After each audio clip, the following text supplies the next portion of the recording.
Boa noite a todos. Nós somos discípulos que formamos um corpo, que viemos ao templo no domingo cultuar ao Senhor. Essa sequência de ideias é a minha ideia de... Esqueci a palavra agora. É a minha ideia de uma sequência de mensagens. Obrigado, Felipe. Obrigado, uma série de mensagens. Podia ficar aqui, Felipe, que você já me ajudando.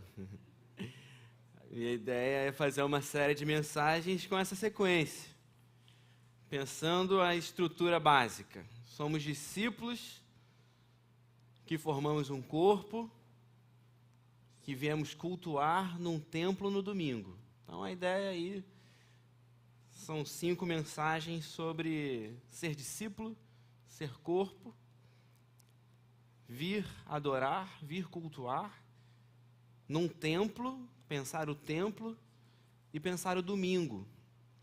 Por que fazemos isso e como fazemos isso?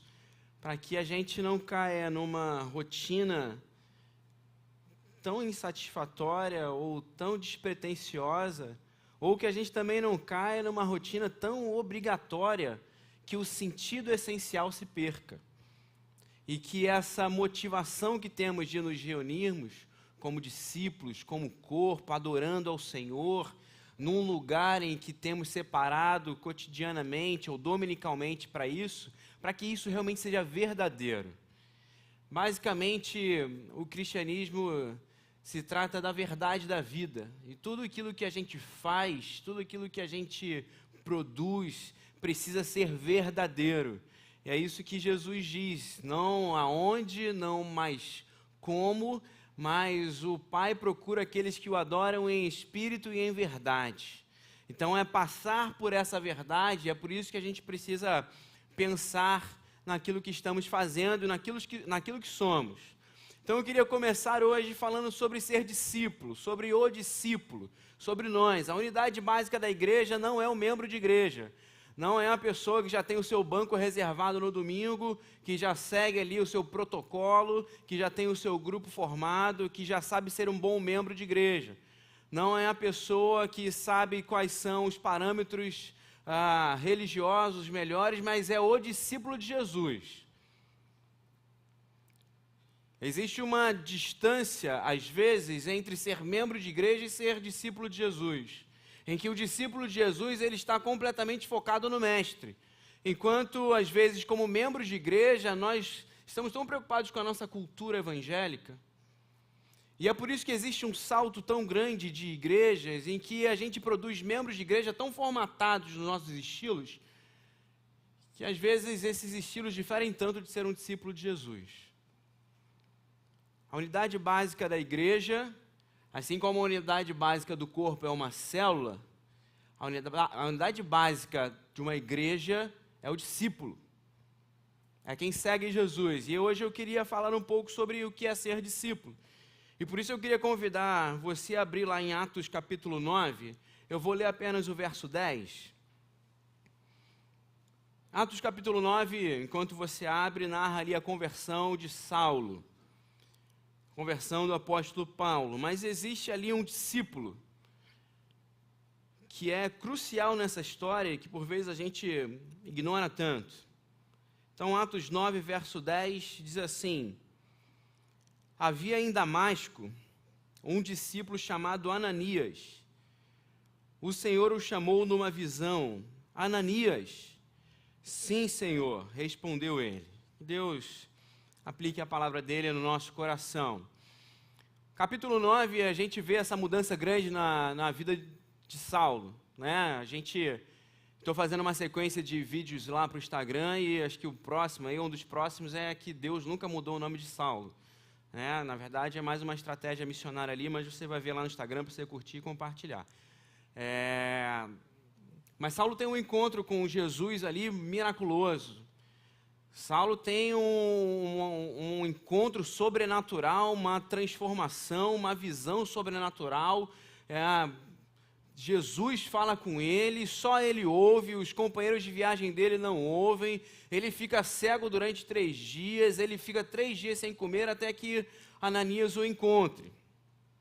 E é muito interessante que por vezes a gente enfatiza esse encontro miraculoso, a gente enfatiza o sobrenatural, enfatiza talvez como se fosse um espetáculo, que provavelmente não foi, pelo grupamento que se destacava ali, não foi um espetáculo, porque o encontro foi pessoal com Paulo, mas o que dá norte, o que diferencia a caminhada de Paulo, o que o encaminha para o batismo, o que o encaminha para pertencimento na igreja, o que o encaminha para um fortalecimento de fé, é um encontro com esse discípulo Ananias. Paulo tem um encontro miraculoso, tem uma história miraculosa, tem uma história sobrenatural com Jesus, mas ele precisa de um encontro com o discípulo de Jesus que o orientasse. O discípulo aqui, a palavra grega matetés, que é uma tradução do hebraico Talmid, né? Talvez você conheça o livro aí do pastor Ed Renekiewicz, Talmidim, que é um grupo de discípulos, que é o plural da palavra Talmid no hebraico.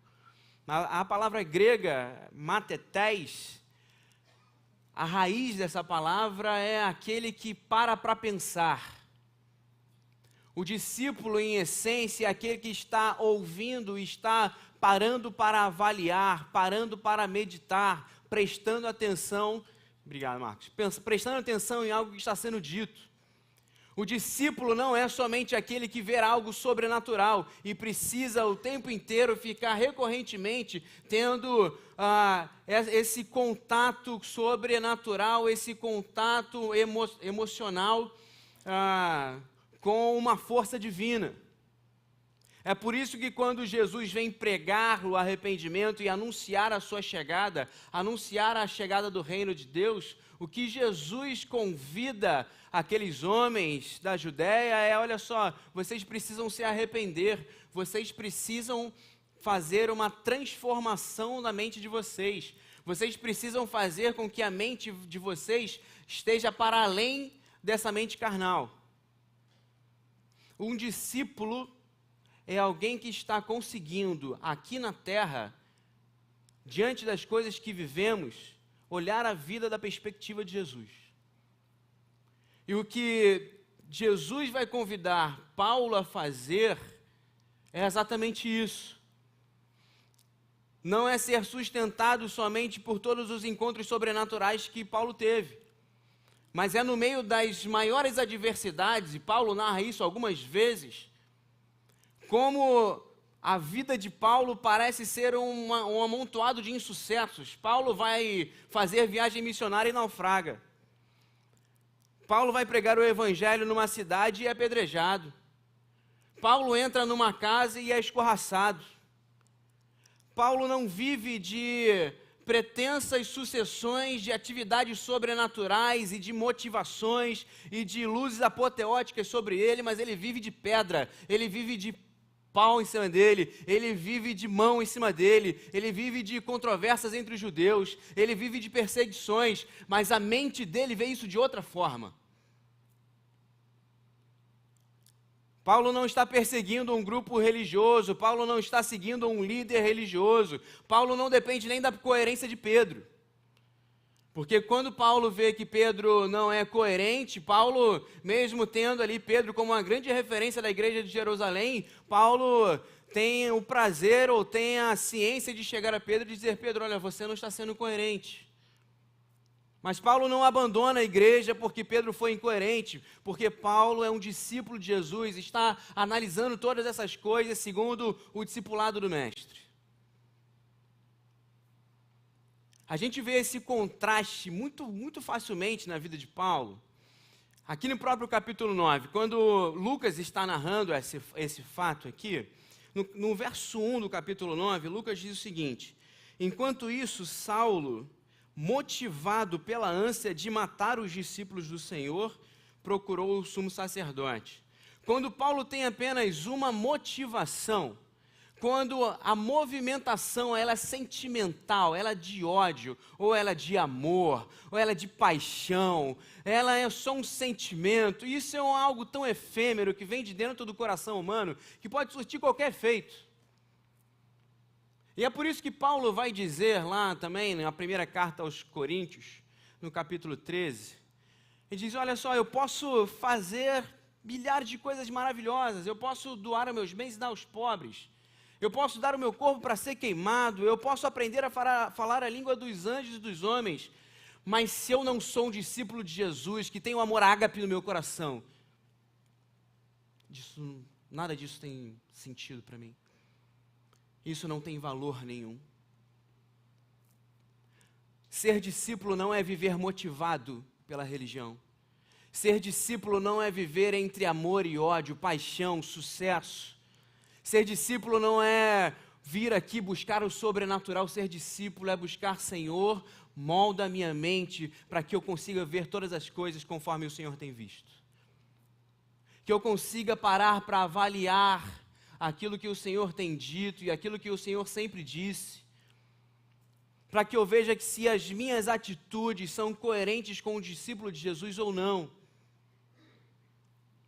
Ser um discípulo não é continuar repetindo a mesma coisa como membro de igreja que a gente faz há tanto tempo, porque eu tenho certeza que para ser discípulo hoje eu preciso ser diferente do discípulo que eu fui há 10 anos.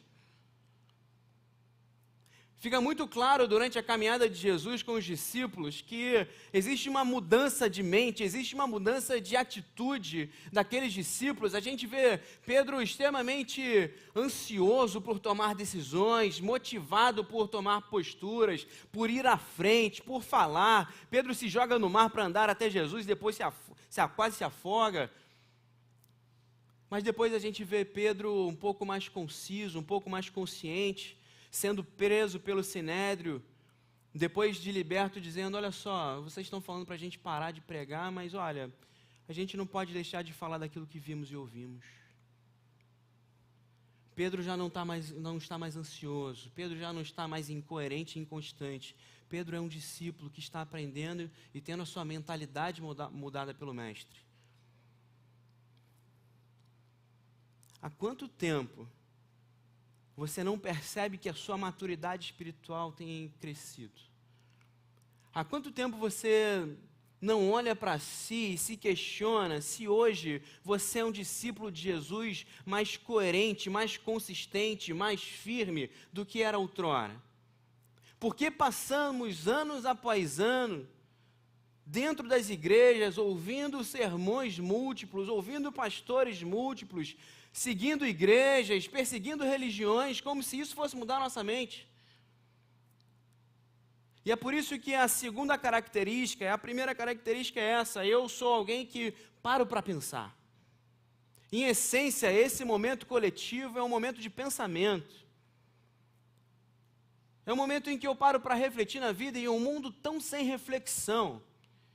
Um mundo que tira a possibilidade, eu falo muito para essa garotada, cara, o teu celular te tira a possibilidade de pensar, porque a cada momento que você rola a tela é uma nova informação e eles não querem que você pense.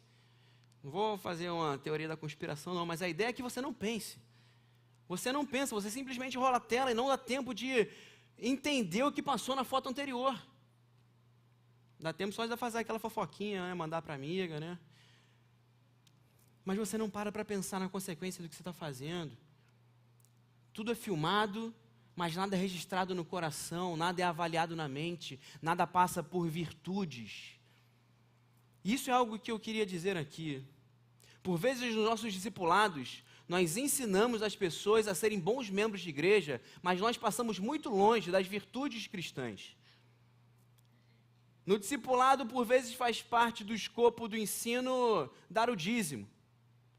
Mas se não passamos pela virtude da generosidade, dar o dízimo é apenas uma métrica religiosa. Se não passamos pela virtude da entrega total do nosso coração e dessa essência de que ser um próximo para o outro, como dizia Calbart, é a essência da natureza do homem feito por Deus. Se naquele início da humanidade, Deus viu que o homem não podia ficar só e por isso criou alguém para ser uma companheira, A ideia de Deus para o homem é que, em essência, um vai fazer companhia para o outro, um vai ser um próximo para o outro. E essa é a grande virtude cristã, para que nós voltemos à ideia de que, como discípulos de Jesus, não estamos aqui por nós mesmos. Não estamos aqui para nós ganharmos, para eu ganhar, para eu me destacar. Estamos aqui para ser um próximo para o outro. Quando eu sou um próximo para o outro, eu tenho um compromisso pessoal de refletir, de pensar se a minha vida tem sido eficaz nesse propósito.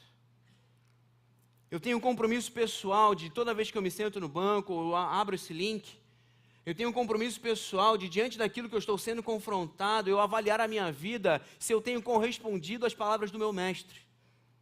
Senão eu sento no banco esperando que um bom orador termine a sua pregação e fale, olha, hoje foi muito bom. E amanhã você não sabe nem qual texto foi aberto. O orador não vem aqui para ser aplaudido, nós estamos todos aqui para refletirmos as palavras do nosso mestre, avaliarmos o nosso coração diante dele e termos essa percepção de Ananias. Lucas diz que ele era um discípulo, existia um discípulo que foi chamado por Deus, que teve uma experiência pessoal com Deus. O discípulo precisa ter uma experiência pessoal com Jesus Cristo. Essa palavra utilizada aqui, em algumas versões, o Senhor chamou numa visão, o Senhor apareceu numa visão. Essa palavra visão aqui é a visão espiritual mesmo. A mesma palavra grega que é usada na transfiguração em Mateus capítulo 7. A mesma palavra usada em Atos capítulo 10, quando Pedro tem aquela visão dos animais ali que poderiam ser comidos, que eram proibidos pela religião judaica. A mesma palavra grega usada em Atos capítulo 16, quando Paulo está dormindo, ele tem uma visão de um homem pedindo socorro na Macedônia, e ele entende que deveria viajar até a Macedônia por causa dessa visão. Essa palavra que Ananias tem aqui. E Deus, o Senhor o chamou numa visão. Ananias tem uma experiência pessoal com Jesus. Não foi ninguém que fez um programa da igreja para que houvesse ali um discipulado formal de Paulo e ele entrasse nessa escola de discipulado e depois de ser avaliado pelos discipuladores formais da igreja, Paulo pudesse ser aprovado em assembleia e posteriormente batizado. Ananias tem uma experiência pessoal de que ele deveria ser um canal de Deus na vida de Paulo. Ele deveria, sim, ser usado pelo Senhor como instrumento na vida de Paulo. Há quanto tempo você não discerne muito claramente na sua vida o que Deus quer que você faça hoje para o seu próximo? Talvez você esteja há algum tempo aqui dentro. Vou fazer essa comparação, eu sei que a comparação ela é grande, porque nós às vezes apedrejamos muitos fariseus, mas às vezes a gente vem para cá todos os domingos como aquele fariseu que pergunta a Jesus, mas quem é meu próximo? E nós passamos a nossa vida olhando para a rotina e perguntando, mas quem é meu próximo, que eu não vi esse próximo ainda? Porque para você que está desligado, você que não está conectado com esse Deus, que quer que você tenha sonhos com Ele, que quer movimentar o seu coração para os planos que Ele tem para essa igreja, para os planos que Ele tem para a sua família, para gente que por vezes anda tão ocupado com a gente que enche e lota o nosso coração dos nossos problemas e fecha a caixinha, como se somente a nossa vida estivesse sendo perturbada por esse mundo mal, a gente não consegue ter essa ideia de, olha, Ananias vivia um momento em que a igreja estava com medo. A perseguição havia acabado de despertar a igreja para uma fuga por todo o Império Romano. Estevão tinha acabado de ser morto, apedrejado, e o texto fica muito claro quando diz que Saulo aprovou, se alegrou, entendeu que aquele fato era um fato que devia ter acontecido. Paulo se alegra com a morte de Estevão. Mas Ananias tem essa clara recepção da percepção da vontade de Deus para a vida dele, que é para esse Saulo que se alegra com a morte de cristãos que ele tem que ir pregar.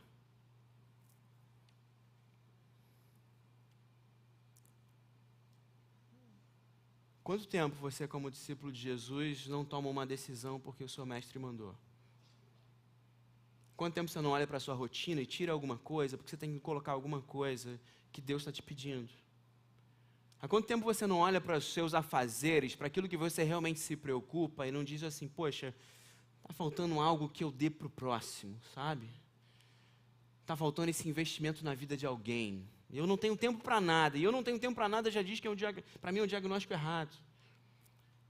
Eu sempre digo que tempo nós temos todos a mesma porção.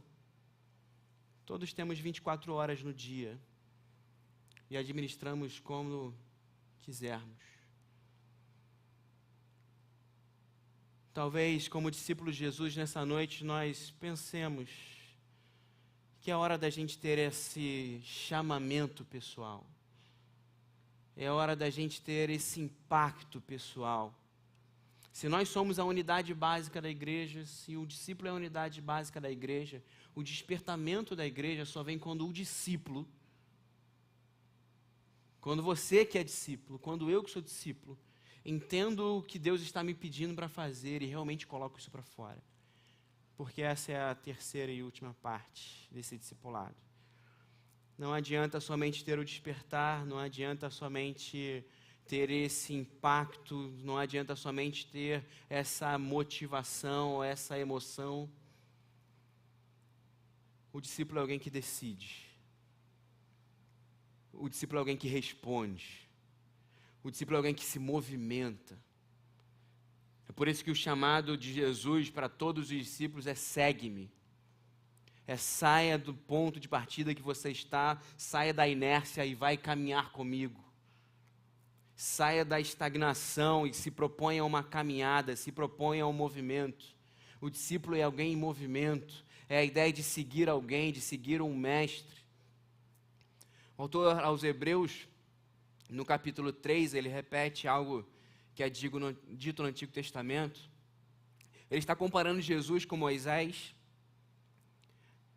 E ele está dizendo que Jesus é o responsável pela nossa aliança, pela nova aliança, e essa é uma aliança mais perfeita, mais completa. E ele faz um chamado à igreja, ele diz, olha, apesar da gente ter essa aliança mais perfeita e mais completa, vocês precisam prestar atenção numa coisa. Tomem cuidado para não repetir o procedimento de que o povo de Moisés teve, em que se rebelou contra Deus, se rebelou contra Moisés, se rebelou contra a liderança, e se apartou da lei, e começou a adorar outros deuses, e não foi obediente ao que Deus queria, e por isso ficou no deserto. E aí ele usa uma expressão que é repetida posteriormente, hoje, se vocês ouvirem a voz do Espírito, não endureçais o vosso coração. O endurecimento do coração é essa apatia da sua vida. É você receber todo domingo estímulos, estímulos, estímulos. E é como se as sinapses não chegassem no corpo e você fosse paralítico e você não conseguisse caminhar. No nosso corpo, todas as transformações grandes começam nas microtransformações. Um pouco de fisiologia do exercício para você.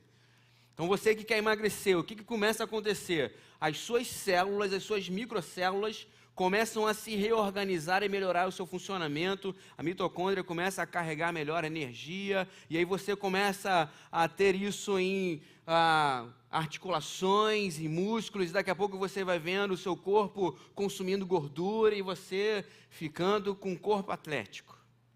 Amém? Amém. E é isso que eu queria trazer para nós hoje.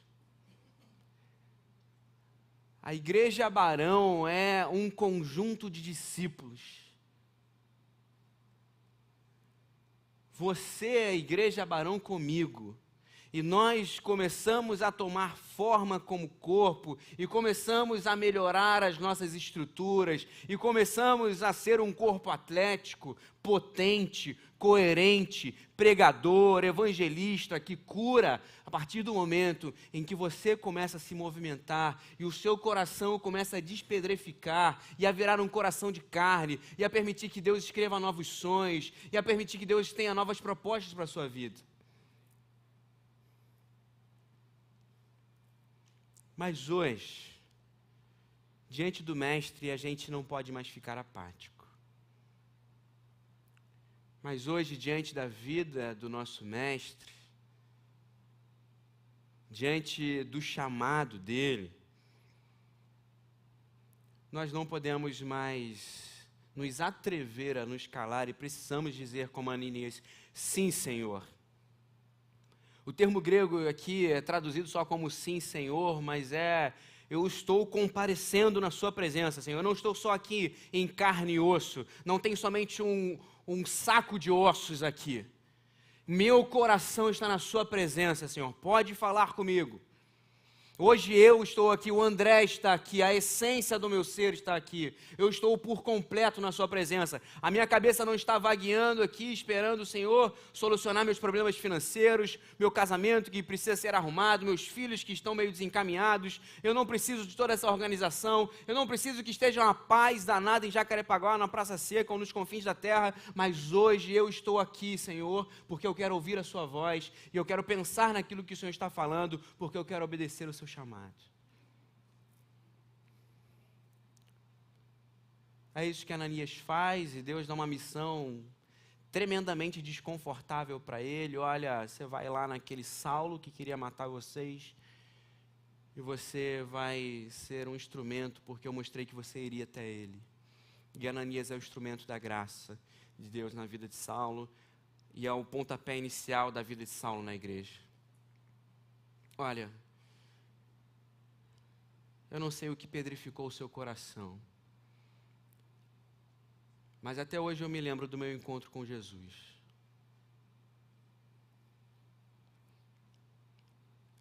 Até hoje eu entendo e eu me encontro sentado na grama, entendendo que tudo que eu sempre ouvi na minha vida, na minha adolescência, não era para os outros, não era para minha mãe, mas era para mim. Eu sou o discípulo de Jesus. Eu sou alguém que ouço o meu mestre. Eu sou alguém que vivo com ele, por ele. Eu sou alguém por quem ele deu a vida. Eu sou alguém por quem ele estende as mãos. E é muito interessante que nesse texto que abrimos o culto, em Mateus capítulo 11, quando ele diz que nós podemos ir, ele chama os sobrecarregados para irem até ele, o que Jesus fala para eles, ou fala para aqueles homens daquela época, que seria o grande alívio, aprendam de mim. Parem para pensar no que eu digo e encarem a vida a partir daquilo que eu digo, porque a sua vida vai ficar leve. A partir do momento em que nós não nos acovardarmos diante das palavras de Jesus, mas sermos estimulados e obedecermos, eu tenho certeza que as nossas piores e mais terríveis provações são leves na presença dele. Eu queria muito hoje que você ouvisse a voz do seu mestre, não a minha voz. Talvez você esteja aqui há algum tempo. Talvez você esteja como membro de igreja há algum tempo. Mas há algum tempo você não é um discípulo. Há algum tempo você não é uma discípula de Jesus. Há algum tempo você é um bom membro de igreja, mas daqueles bons, sabe? Ou talvez você é um membro de igreja rebelde. Mas isso tão pouco importa se você não é um discípulo de Jesus. E por isso hoje, o que Jesus está dizendo para você é que essa cruz, essa ressurreição, essa vida são para você. E são reais. E estão disponíveis. E precisam ser adquiridas e vividas no nosso caminhar diário. E precisam ser uma coleção de encontros com esse mestre que vão transformando a nossa mente, que vão fazendo a gente crescer e tomando novas decisões diárias. E tomando novas decisões na nossa vida. Eu tenho dito para a juventude que a gente tem pelo menos 4 níveis de discipulado dentro daquilo que a gente faz na igreja. E eu queria que você pensasse nisso de uma forma muito simples, de forma prática. A gente discipula pelas celebrações, através das exposições. A gente discipula através dos nossos grupos, das EBDs, dos grupos de conexão, dos pequenos grupos que se espalham por aí. A gente é discipulado pelo nosso tempo a sós com Deus, pela nossa leitura bíblica. E a gente também é discipulado por treinamentos específicos. Quanto mais para frente eu caminho, mais sólido o meu chamado fica. Mas por vezes você nem firme é nas celebrações. Nem na presença dominical você é firme. Quanto mais participar de um grupo de intimidade, em que pecados são confessados, em que pessoas conhecem a sua vida, e é melhor ficar como um anônimo, que ninguém conhece a sua vida e que ninguém te toca, como se ninguém se importasse com você, ou como se ninguém pudesse ser um intruso na sua vida, ou ser o seu próximo. E a gente se encolhe, e a gente prefere ser pequeno diante de Deus, e a gente acaba se esvaziando de valor para o corpo. E a gente é esse pé que a sinapse não chega.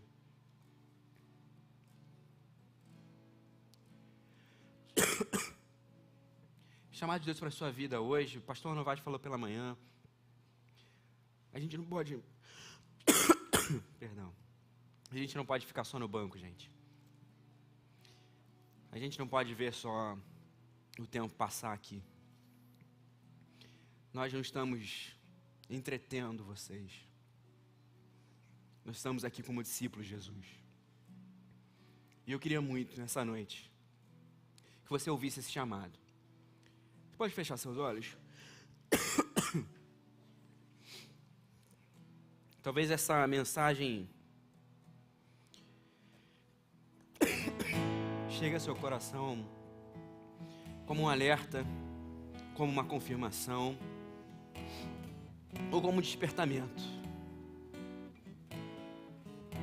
Você, nessa noite, que entende que essa mensagem é para você, deseja dizer, sim, Senhor, essa palavra, esse chamado é para mim, eu preciso dar meus passos, eu preciso me organizar, eu preciso ser mais coerente, mais firme, eu preciso caminhar para frente e conhecer mais.